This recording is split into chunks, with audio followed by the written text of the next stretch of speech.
ညှို့ဆက်ဖို့အတွက်အကြောင်းပြချက်တွေမင်းရှာခဲ့တယ်ရပါရှာပြီးငါမှတွေဖြစ်နေပုံဖို့တယ်မင်းတို့စနေလမ်းတဲ့တွေတွေ့ငါလမ်းပေးပြီးခဲ့ပါတယ်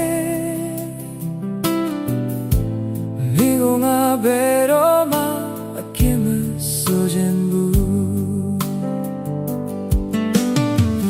မင်းတွေ့ကတော့ဒါဟာလွန်မြောက်မှုတစ်ခုပေါ့အနာတွေ့ကတော့ဒါဟာတဲ့သက်စာချင်းချောင်းပဲ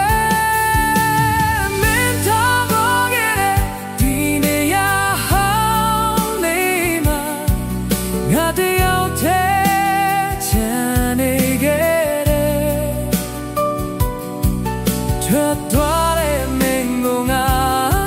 အပြစ်မပြောချင်ပေမဲ့ဒီနေရာမှာချမ်းရတဲ့ငါကိုတော့ခဏလောက်စာနာပေးပါမင်းထွက်တော့တဲ့ငါထွက်တော့ခု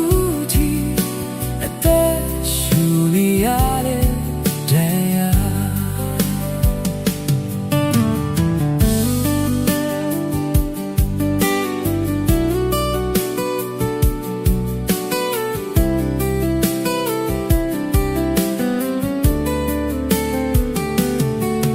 တို့တူတူထိုင်ခဲ့ဘူးတဲ့ခုံတန်းလေးမှာ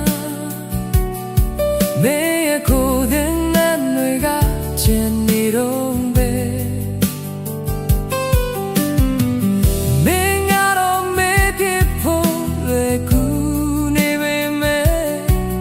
ငါထွက်တော့ဒီနေရာကဒီကဘာလုံးဖြစ်နေခဲ့တာပါအပြစ်မတင်ပါ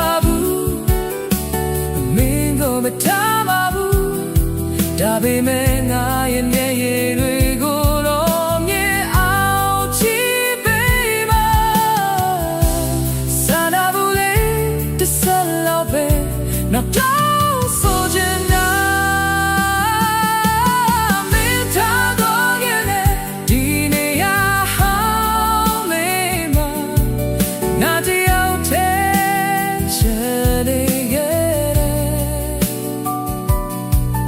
ထွက်သွားတဲ့မင်းကိုမှအပြစ်မပြောချင်ပေမဲ့ဒီနေရာမှာချမ်းရတဲ့ငါကိုတော့